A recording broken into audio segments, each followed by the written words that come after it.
একবার নারায়ণগঞ্জ যুগ্ম ম্যাজিস্ট্রেটের আদালতে বারোদির কিছু গরিব চাষির নামে কিছু বিত্তবান ব্যক্তি ফৌজদারি মামলা করে। সেই গরিব চাষিরা লোকনাথ বাবার একনিষ্ঠ ভক্ত ছিল। তারা একদিন বাবার কাছে এসে মামলার সত্য ঘটনা নিবেদন করে তাকে চাষিদের হয়ে আদালতে সাক্ষী দিতে অনুরোধ করে। বাবা তাদের বললেন, আমি সন্ন্যাসী মানুষ, কখন কোথায় থাকি তার ঠিক নেই, আমায় মামলা মোকদ্দমায় জড়াচ্ছিস কেন?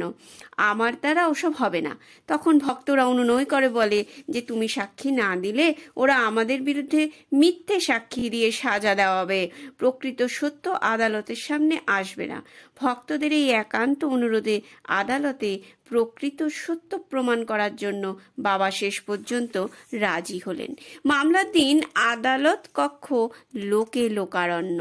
অনেকে যারা কোনোদিন তার দর্শন পাননি সেই সব লোকও আদালতে কেবলমাত্র ব্রহ্মচারী বাবার দর্শন আদালতের কাঠগোড়ায় সাক্ষীর নাম ধরে ডাক পড়তেই বাবা সাক্ষীর কাঠগোড়ায় উপস্থিত হলেন। বিপক্ষের উকিল তখন ম্যাজিস্ট্রেটকে বললেন, হুজুর, সাক্ষী বয়সে অতি বৃদ্ধ এবং স্বাভাবিকভাবেই তার দৃষ্টিহীন। যে ঘটনার সাক্ষী উনি দিতে এসেছেন তা তার পক্ষে দেখা সম্ভব নয়। এরপর তিনি তার বক্তব্যকে প্রমাণ করার জন্য লোকনাথ বাবাকে বিভিন্নভাবে জেরা করতে লাগলেন। ব্রহ্মচারী বাবা উকিলের জেরা সব ঠিক উত্তর দিলেন। তাকে জেরায় অপ্রতিভ করা গেল না। শেষে উকিল বললেন, আপনি আপনার যে বয়সের কথা আদালতে বললেন তাতে আপনার পক্ষে কোনো দূরের জিনিস বা ঘটনাকে প্রত্যক্ষ করা সম্ভব নয়। সুতরাং আপনি যে ঘটনাটি প্রত্যক্ষ করেছেন এই কথা কি করে মেনে নেওয়া যায়? ব্রহ্মচারী বাবা এই কথা শুনে উকিলবাবুকে কাছে রাখলেন। উকিলবাবু ভাবলেন সাক্ষী হয়তো তার কাছে কোনো গোপন কথা ফাঁস করবেন। তিনি অতি আগ্রহে তড়িৎ গতিতে সাক্ষীর সামনে গেলেন। বাবা তখন আদালত কক্ষের দরজা দিয়ে দূরে একটি আম গাছ দেখিয়ে তাকে বললেন, ওই গাছটিতে কোনো প্রাণী উঠছে, দেখতে পাচ্ছ? উকিলবাবু এটিকে একটি অবান্তর প্রশ্ন মনে করে অতীব তাচ্ছল্যের সুরে বলল, না, কিছুই দেখতে পাচ্ছি না। ব্রহ্মচারী বাবা তখন হেসে বললেন, আশ্চর্যের কথা, তোমরা সব বয়সে যুবক, তোমাদের দৃষ্টিশক্তিও প্রখর, অথচ এত কাছের জিনিসও তোমরা দেখতে পাচ্ছ না। উকিলবাবু তখন কিছুটা ব্যঙ্গের সুরে বললেন, বেশ, আপনিই বলুন, ওই আম গাছে কোন প্রাণী উঠছে? ব্রহ্মচারী বাবা সহজভাবে বললেন, ওই গাছে একদল লাল পিঁপড়ে সার বেঁধে উপরের দিকে উঠে যাচ্ছে। বাবার কথা শুনে আদালত কক্ষের সকলে বিস্মিত হলো। ম্যাজিস্ট্রেট সাহেবও বিস্মিত হলেন। তিনি উকিলবাবুকে বললেন, নিজে সেই গাছের কাছে গিয়ে দেখে আসতে যে এই সন্ন্যাসী যা বলছেন তা সত্য কিনা। উকিলবাবু তখন আদালত কক্ষ থেকে দূরে অবস্থিত সেই গাছের কাছে গেলেন। কৌতূহলী কিছু লোক ও উকিলবাবুর সঙ্গী হলেন।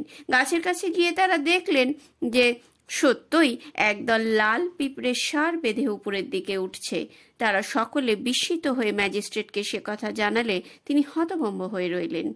তিনি বুঝতে পারলেন যে ব্রহ্মচারী একজন সাধারণ মানুষ নন, ইনি নিশ্চয়ই একজন যোগসিদ্ধ মহাপুরুষ। এরপর ম্যাজিস্ট্রেট লোকনাথ বাবার সাক্ষী গ্রহণ করেন এবং তার সাক্ষ্য বলে বাবার ভক্তরা ফৌজদারি মামলায় নির্দোষ প্রমাণিত হয়ে মুক্ত হয়।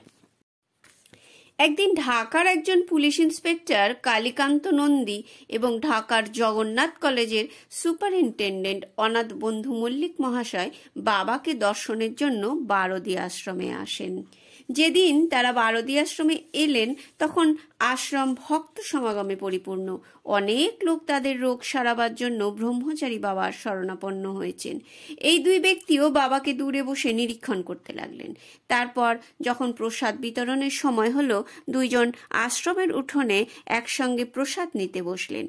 প্রসাদ খেতে খেতে একজন আরেকজনকে বললেন, ব্রহ্মচারী বাবার যে অলৌকিক ক্ষমতা আছে তা বোঝার জন্য একটা পরীক্ষা করে দেখলে হয়। তারা শহরের শিক্ষিত ব্যক্তি, গ্রামের লোকেদের কথায় কাউকে অলৌকিক শক্তির অধিকারী মহাপুরুষ বলে কি করে মেনে নেওয়া যায়? তাদের একজন অন্যজনকে বলল, দেখ, এখন কাঁঠালের সময় নয়, এই অকালে বাবা যদি আমাদের পাকা কাঁঠাল খাওয়াতে পারেন তবে বুঝবো তিনি প্রকৃতই এক অলৌকিক শক্তিধারী। এই কথা নিজেদের মধ্যেই তারা বলছিলেন, অন্য কেউ এই কথা শুনতে পায়নি। বাবার কাছে গিয়ে এই কথা তারা প্রকাশও করেনি। কিন্তু বাবা ঘরের ভেতর নিজ আসনে বসে আশ্রমের চারিদিকে সবকিছু দেখতে পেতেন এবং সবার ব্যক্ত অব্যক্ত কথাও শুনতে পেতেন। এই দুই শহুরে ব্যক্তি তাদের গোপন ইচ্ছা নিয়ে যে মনে বসেছিল সেই কথোপকথনও বাবা শুনতে পায়। কিছুক্ষণ পরে দেখা গেল এক ব্যক্তি একটা বড় পাকা কাঁঠাল মাথায় নিয়ে আশ্রমে এসে বাবার ঘরের সামনে রাখলো। ওই ব্যক্তি কাঁঠালটি রেখে কারোর সঙ্গে কোনো কথা না বলে বাবাকে প্রণাম করে চলে গেল। লোকটি চলে যাবার পর বাবা একজনকে ডেকে বললেন, এই কাঁঠালটা এখনই ভেঙে ওই দুজন ভদ্রলোককে খেতে দাও। এরা যথেষ্ট খাবার পর যদি কিছু অবশিষ্ট থাকে তবে আশ্রমের সবাইকে ভাগ করে দিও। আশ্রম সেবক কাঁঠালটি ভেঙে ঢাকার দুই ভদ্রলোককে খেতে দিল। সামনে পাকা কাঁঠাল দেখে দুই শহরে ভদ্রলোকের অবস্থা তখন খুবই করুণ। তারা ভাবতে লাগলেন যে তাদের কথা তো নিজেদের মধ্যে হচ্ছিল, বাবা কি করে এই কথা শুনতে পেলেন? এমন পাকা রসালো কাঁঠাল তিনি কোথা থেকে নিয়ে এলেন? বিস্ময়ে তাদের মুখে আর কোনো কথা ফোটে না। এতক্ষণে তারা বুঝতে পারলেন যে তাদের সামনে এই ব্যক্তি কেবল অসামান্য অলৌকিক শক্তির অধিকারী নন, তিনি একজন অদ্বিতীয় মহাপুরুষও বটে। জয় বাবা লোকনাথ। একবার শ্রীযুক্ত রাধাচরণ বন্দ্যোপাধ্যায় ও মদনমোহন চক্রবর্তী বাবার একনিষ্ঠ দুই ভক্ত বাবার ঘরে জায়গা না পেয়ে এক বেলগাছ তলায় বসেছিলেন। দিনের বেলায় তাদের সঙ্গে আরো অনেক ভক্ত বসে আছেন। এমন সময় হঠাৎ মেঘ কালো করে ঝড় বৃষ্টি শুরু হলো। সকলে এক মনে বাবাকে স্মরণ করতে লাগলেন, কিন্তু সেখান থেকে সরলেন না। আশ্রমের সব ঘরেই ভিড় ছিল। ভক্তের ডাক বাবার কানে পৌঁছতেই তার অসীম কৃপায় দেখা গেল বেলগাছ তলায় কোনো বৃষ্টির ফোঁটা পড়ছে না, কিন্তু আশ্রমের অন্য অংশে বৃষ্টি হচ্ছে। যে ভক্তগণ বেলগাছ তলায় ছিলেন তাদের গায়ে বৃষ্টির জল পড়ল না। তারা সকলে বাবার উদ্দেশ্যে সেখান থেকেই প্রণাম জানালেন। জয় বাবা লোকনাথ। ডক্টর আশুতোষ বণিক ও তার পরিবার ব্রহ্মচারী বাবার কৃপাধন্য একনিষ্ঠ ভক্ত ছিলেন। একবার সেই পরিবারের অরবিন্দ বণিক চন্দ্রনাথ তীর্থযাত্রায় গিয়েছিলেন। চন্দ্রনাথ পাহাড়ের উপর পৌঁছে তিনি প্রায় অজ্ঞান হয়ে যান এবং অস্ফুটে লোকনাথ বাবাকে স্মরণ করতে থাকেন। ধীরে ধীরে মৃতবৎ হয়ে পড়েন। হঠাৎ কোথা থেকে সাধু সাধু শব্দ শোনা গেল, আর তখনই কেউ যেন তার চোখে জলের ঝাপটা দিলেন এবং তিনি চেতনা ফিরে পেলেন। অচেতন অবস্থা থেকে চৈতন্য ফিরে পেয়ে তিনি অন্য তীর্থযাত্রীদের কাছে শুনলেন এক সাধু আবির্ভূত হয়ে তার কমণ্ডলু থেকে পবিত্র জল মন্ত্রপুত করে তীর্থযাত্রীর চোখে ঝাপটা দিয়ে কোথায় অদৃশ্য হয়ে গেলেন। অরবিন্দবাবু বুঝলেন যে বারদির ব্রহ্মচারী বাবাকে স্মরণ করেছিলেন তিনি নিজে সাধু বেশে এসে মন্ত্রপুত জল সিঞ্চন করে তার প্রাণ রক্ষা করলেন, সার্থক করে গেলেন বাবা লোকনাথের কথা। রণে বনে জলে জঙ্গলে যেখানে বিপদে পড়বে আমাকে স্মরণ করিও, আমি রক্ষা করব। একজন ভক্তের পিতৃবিয়োগ হয়। তার পিতৃশ্রাদ্ধের দিন শ্রাদ্ধ বাসরে উপস্থিত থাকার জন্য সেই ভক্ত বাবাকে খুব পীড়াপিড়ি করতে লাগলেন। শেষে অনেক মিনতির পর বাবা বললেন, বেশ, আমি যাব বটে, কিন্তু একলা যাব, যে কোনো সময়েই যাব, তোমরা কেউ আমাকে সঙ্গে করে নিয়ে যেতে পারবে না। ভক্তরা তাতেই রাজি। শ্রাদ্ধের দিন সকলেই জানতে পেরেছেন বারদির ব্রহ্মচারী বাবা আসবেন। সকলে অধীর আগ্রহে তাকে দেখার জন্য অপেক্ষা করছেন। যখন শ্রাদ্ধের বেদিতে শ্রাদ্ধ কার্য আরম্ভ হলো, ঠিক সেই সময় একটি কালো কুকুর দৌড়ে এসে সেখানে দাঁড়ালো। সকলেই মারমার করে চেঁচিয়ে উঠল। সকলে বলতে লাগলো কুকুর প্রবেশ করে শ্রাদ্ধ বাসর অপবিত্র করে দিয়েছে। একজন একটা চেলা কাঠ এনে সজোরে কুকুরের গায়ে কয়েক ঘা বসিয়ে দিল। কুকুরটা মার খেয়ে প্রথমে শ্রাদ্ধবেদিতে বসা গৃহস্বামীর দিকে করুণ ভাবে চাইল, তারপর ধীরে ধীরে প্রবেশদ্বার দিয়ে বেরিয়ে গেল। এদিকে শ্রাদ্ধ কার্য শেষ হয়ে গেলেও সারাদিনে বাবা লোকনাথের দর্শন কেউ পেলেন না। গৃহস্বামী মনে মনে ভাবতে লাগলেন, ব্রহ্মচারী বাবা তো কখনো মিছে কথা বলেন না, নিশ্চয়ই বাবার শরীর খারাপ হয়ে থাকবেন। তিনি চিন্তান্বিত হয়ে পড়লেন। রাতে সব কাজ মিটে গেলে তিনি বারোদি আশ্রমে এসে উপস্থিত হলেন বাবার খোঁজ নিতে। আশ্রমে এসে তিনি দেখলেন বাবা শুয়ে আছেন। তিনি বাবাকে জিজ্ঞাসা করেন বাবা কেন তার শ্রাদ্ধ বাসরে যেতে পারলেন না। বাবা তখন তাকে বললেন, এত আদর করে নিমন্ত্রণ করে শেষকালে এমন প্রহার। বাবার মুখে এই কথা শুনে ভক্ত তো আশ্চর্য হয়ে গেলেন। ব্রহ্মচারী বাবা তখন বললেন, বাবা, কালো কুকুরটি কি অপরাধ করেছিল যে তাকে এত কঠিন অভ্যর্থনা করে তাড়ালে? সকলে একথা শুনে বিস্ময়ে হতবাক হয়ে গেলেন। কারো মুখ দিয়ে কোনো কথা বেরো না। সেই ভক্তটি অধোবদনে দাঁড়িয়ে রইলেন।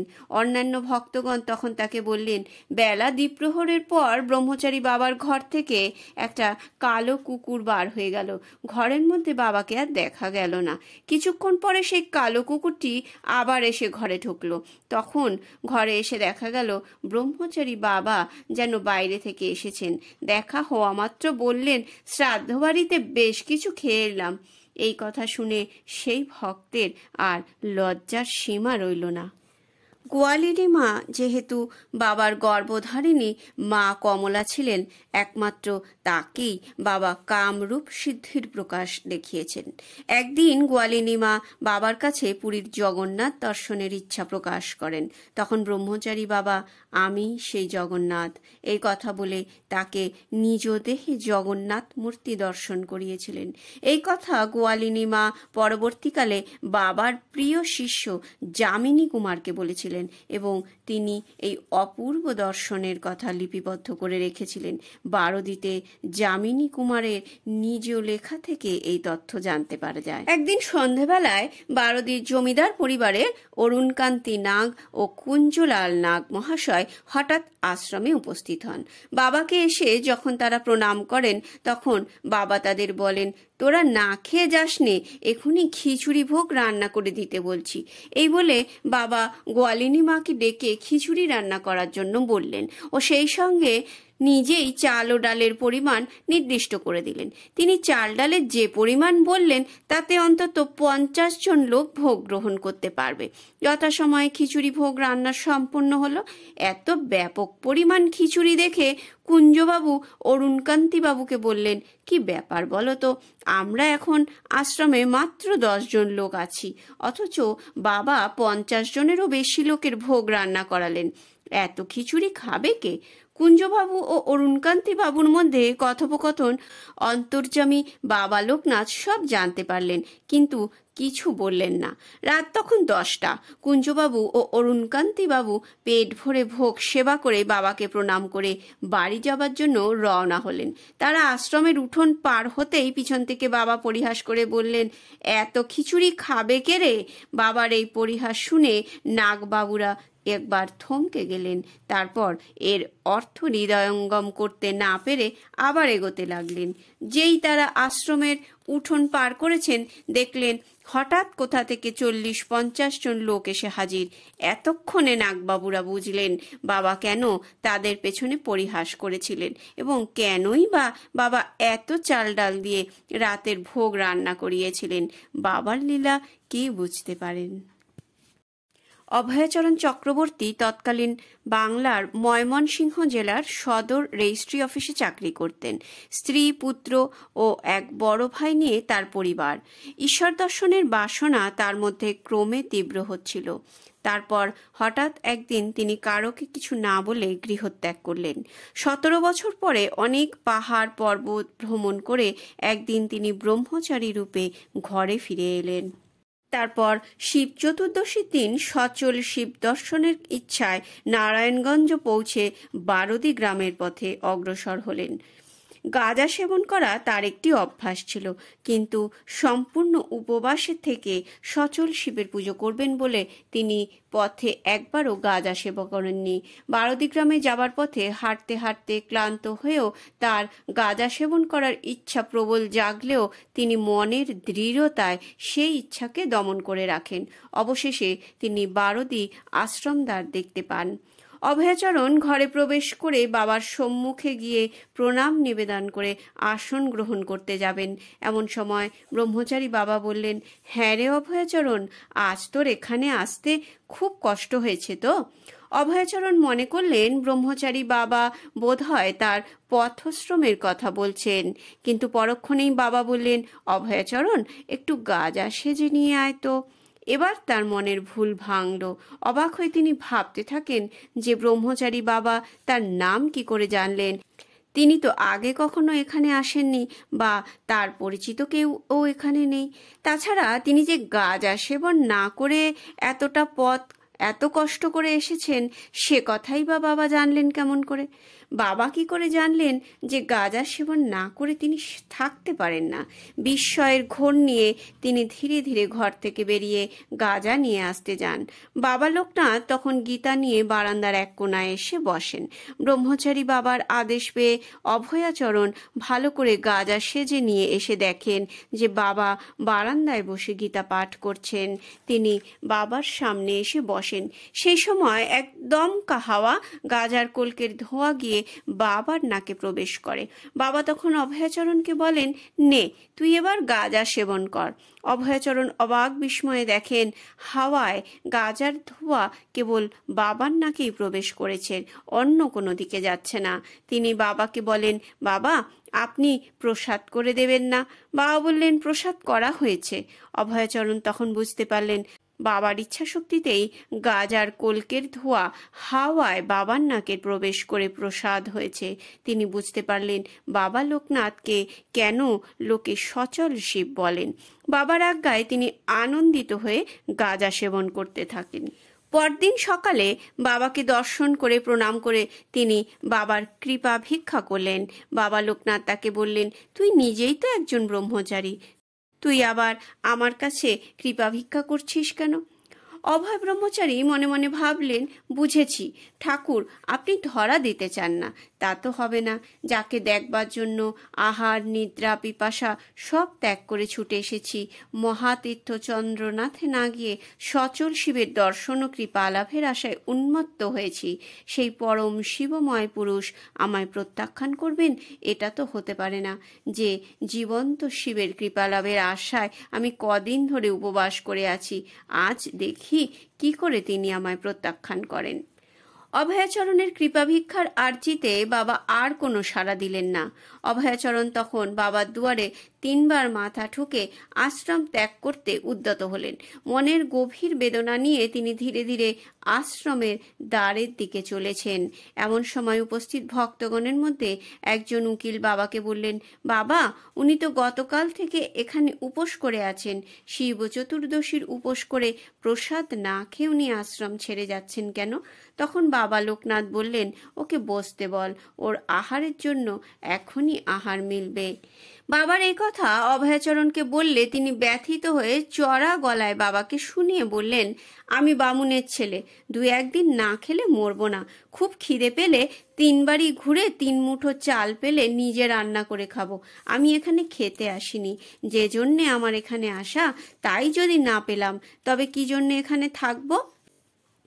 অভয়াচরণ আশ্রমদ্বারের দিকে পা বাড়ায়। ঠিক সেই সময় একজন রমণী নানাবিধ অন্নব্যঞ্জন ও মিষ্টান্ন ভোগ সাজিয়ে উপবাসের পর বাবা লোকনাথকে নিবেদন করার জন্য নিয়ে আশ্রমে প্রবেশ করলেন। সারা রাত্রি উপবাস করে বাবার কাছে নিবেদন করে উপবাস ভঙ্গ করার জন্য সে নানাবিধ উপাচারে ভোগ নিয়ে এসেছে। বাবা লোকনাথ তার সিদ্ধি বলে জানতেন যে তার জন্য ভোগ আগত প্রায়, সেই জন্যই তিনি অভয়াচরণকে এতক্ষণ পরীক্ষা করছিলেন।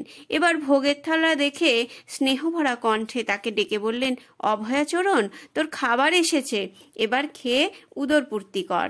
সেই স্নেহভরা কণ্ঠস্বরকে আর উপেক্ষা করতে পারলেন না। পরম তৃপ্তি সহকারে বাবার সামনে বসে প্রসাদ খেতে থাকলেন। প্রায় অর্ধেক খাওয়া হয়ে যাবার পর বাবা তাকে বললেন, এ যে কায়েতের মেয়ের হাতের রান্না খাচ্ছিস অভয়াচরণ? একথা শুনে অভয়াচরণ বললেন, আমি তো ঠাকুরের প্রসাদ খাচ্ছি, চণ্ডালের মেয়ের হাতের রান্না খেলেই বা দোষ কি? বাবা লোকনাথ অভয়াচরণের এই উক্তিতে অতিশয় আনন্দিত হলেন।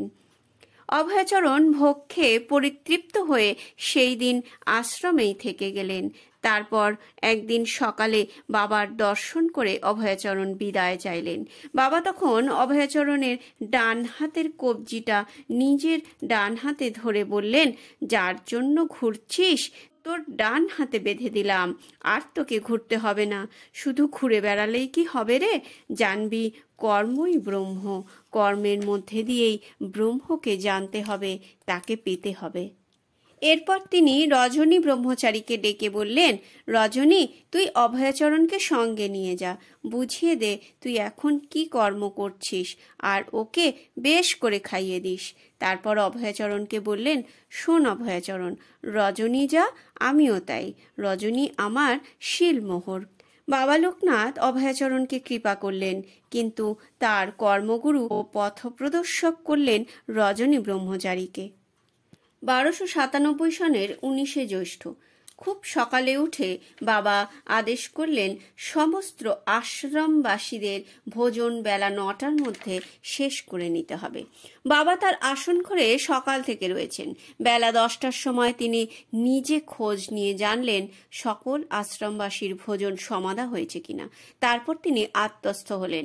পরিষ্কার উজ্জ্বল দিন, সূর্য অতি উজ্জ্বলভাবে তার কিরণজাল বিস্তৃত করেছে। ব্রহ্মচারী বাবা সকল ভক্তদের দিকে একবার দৃষ্টি নিক্ষেপ করে স্থির হয়ে গোমুখাসনে বসলেন। তার পিছনে একটি কাঠের তক্তায় ঠেস দেওয়া ছিল। যোগ বলে তার আত্মা আলাদা হয়ে গেল। দেহ স্থির, চক্ষু পলকহীন। সকল ভক্তের উৎকণ্ঠিত চক্ষু বাবার দিকে প্রসারিত। তখন তিনি সমাধি অবস্থায় থাকেন। তখনও তার দেহ এই প্রকার স্থির থাকে, চক্ষু পলকহীন থাকে। কিছু সময় পরে আবার সেই দেহ নড়ে ওঠে। বাবা কথা বলেন, কিন্তু আজ প্রায় 2 ঘন্টা হতে চলল, সেই দেহ আর নড়ে উঠল না। কেউ সাহস পান না সেই দেহকে স্পর্শ করতে, পাছে বাবার ধ্যান ভঙ্গ হয়। ভক্তদের মধ্যে কেউ কেউ ডুকরে কেঁদে ওঠেন এই বলে যে বাবা বোধহয় আর নেই। কেউ কেউ অধীর আগ্রহে দেহের দিকে তাকিয়ে থাকেন, যদি অন্য দিনের মতো দেহটি আবার নড়ে ওঠে, বাবা বুঝি এইবার কথা বলবেন। কিন্তু না, ওই দেহ নড়ে ওঠার কোনো লক্ষণই দেখা গেল না। অবশেষে সকাল 11:55 সময় ভক্তগণ মিলে পরামর্শ করলেন যে একবার দেহটি স্পর্শ করে দেখলে হয়। তখন জানকী ব্রহ্মচারী বাবার দেহ স্পর্শ করতেই বুঝলেন যে এই পুণ্য দেহ থেকে বাবার পুণ্যাত্মা চিরদিনের মতো বিদায় নিয়ে দেবলোকের পথে উৎক্রমণ করেছে। এই কথা প্রকাশ হওয়ার সঙ্গে সঙ্গে বারদি আশ্রম জনারণ্যে পরিণত হলো। বাবার অগন্তি ভক্ত সেই পুণ্য দেহটি একবার শেষ দর্শনের জন্য আশ্রমে এসে উপস্থিত হতে লাগলেন। প্রত্যেকেরই চোখে জল, প্রত্যেক ভক্তের মনে আজ বাবার বিরহ ব্যথায় কাতর, বিষণ্ণ। বাবা লোকনাথ ইচ্ছা মৃত্যু সিদ্ধি লাভ করেছিলেন, যা ছিল তার অষ্টাদশ সিদ্ধির অন্তর্গত। যখন ইচ্ছা তখনই তিনি দেহত্যাগ করার অধিকারী ছিলেন। তার স্তরের ঈশ্বরকোটির যোগী নিম্নভূমিতে সাধারণত দৃশ্যমান হন না। কেবল গুরুর আজ্ঞায় ও গুরুকার্যে লোক শিক্ষা ও লোক কল্যাণ হেতু তিনি প্রায় 27 বছর নিম্নভূমিতে ছিলেন। ইচ্ছা হলে তিনি হয়তো আরও অনেক বছর থাকতে পারতেন। নর্মদা তটে একজন ব্রহ্মজ্ঞ মহাপুরুষের কথা জানি, যিনি প্রায় 450 বছর দেহ ধারণ করেছিলেন, কিন্তু বাবা লোকনাথের অগণিত ভক্তদের মিলিত ইচ্ছাশক্তি তাকে এই ধরাধামে আটকে রাখতে পারেননি। বাবা ছিলেন প্রেম ভক্তির কাঙাল। ভক্তিরসে সিঞ্চিত হয়ে শিশুর মতো বাবা ডাক তিনি কখনো উপেক্ষা করতে পারতেন না। মহাপ্রয়াণের পরেও তিনি সূক্ষ্ম রূপে দর্শন দিয়ে অথবা তার সূক্ষ্ম প্রকাশের মাধ্যমে ভক্তের ডাকে প্রতিনিয়ত সাড়া দিয়ে চলেছেন। তিনি যে ভক্তের কাছে, তার সন্তানদের কাছে প্রতিজ্ঞাবদ্ধ। রণে বনে জলে জঙ্গলে যখনই বিপদে পড়িবে আমাকে স্মরণ করিও, আমি রক্ষা করিব। জয় বাবা লোকনাথ। জয় ব্রহ্মস্বরূপায় বাবা লোকনাথায় নমো নমঃ।